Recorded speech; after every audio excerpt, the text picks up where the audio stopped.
এই যে শোনো গিন্নি, এই শীতে একটু খিচুড়ি হলে ভালো হয় তো, অনেক মজা হয় তো। হ্যাঁ, আমিও তাই বলছিলাম। তাহলে তুমি বাজারে যাও, একটু গোস্ত নিয়ে আসো। আজ কয়দিন ধরে মেয়েটা বায়না করেছে খিচুড়ি খাবে। কে তো সকাল থেকে দেখছি না, কোথায় গিয়েছে? ওর সামনে পরীক্ষা, ভালো করে লেখাপড়া হচ্ছে তো, একটু বলেও ভালো করে পড়তে। এই তো পড়াশোনা শেষ করে বন্ধুদের সাথে ঘুরতে যাবে বলে বেরিয়েছে। আচ্ছা শোনো, আমাদের গোয়াল ঘরে অনেকটি মুরগি আছে, ওখান থেকে একটি মুরগি নিয়ে আসি। ঠিক আছে, তাহলে তুমি ওখান থেকে একটি মুরগি নিয়ে আসো, তাহলে ভালোই হবে। এ কথা বলে ফিরোজ সাহেব চলে গেলেন। গোয়াল থেকে মুরগি এনে রান্নার ব্যবস্থা করলেন। আর ঠিক তখনই আসলেন মেয়েটি। মা, তুমি কি রান্না করছো? অনেক সুন্দর গ্রান হচ্ছে। খিচুড়ি রান্না নাকি? হ্যাঁ মা, খিচুড়ি রান্না করেছি। তোর ওই পাড়ার দাদুকে একটু খিচুড়ি দিয়ে আই, পরে এসে তুই খাবি।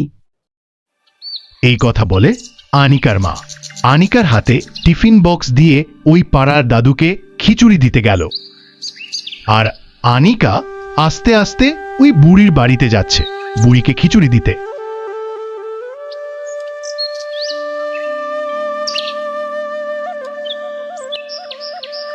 দাদু, ওই দাদু, তোমার জন্য আমার মা অনেক সুন্দর রান্না করে খিচুড়ি পাঠিয়েছে। সত্যি? তোর মা আমার জন্য খিচুড়ি পাঠিয়েছে। তোর মার শরীরটা কেমন আছে? মার শরীর অনেক ভালো। এখন তুমি খেয়ে শুয়ে থাকো, আমি চলে যাচ্ছি। ভালো থাকো। এই মুহূর্তে বুড়ি চিন্তা করতে লাগলো, আনিকার মা অনেক ভালো, পাড়ার সকল মানুষের খবর রাখে। হে আল্লাহ, আনিকার মাকে তুমি সব সময় ভালো রাখো, তুমি তাকে অনেক হায়াত দারাজ করিও, আর মেয়েটাকেও ভালো রাখিও। হে আল্লাহ, মেয়েটা যাতে ভালো করে লেখাপড়া করতে পারে, তুমি তাকে তৌফিক দিও।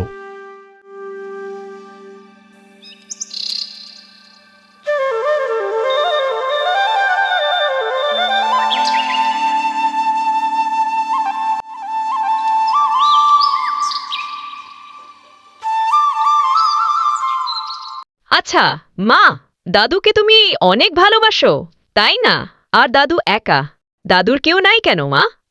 কেউ নাই এটা তো আমি বলতে পারবো না, তবে তোমাদের উচিত এই পাড়ার সকল মানুষের আর সকল বৃদ্ধ মানুষের পাশে থাকা, সব সময় তাদের খেয়াল নেওয়া। তুমি সব সময় তাদের খেয়াল নেবে, তাহলে সবাই তোমাকে ভালোবাসবে। ঠিক আছে মা, আমি কথা দিলাম সকল মানুষের খেয়াল নিব, সবার পাশে থাকবো।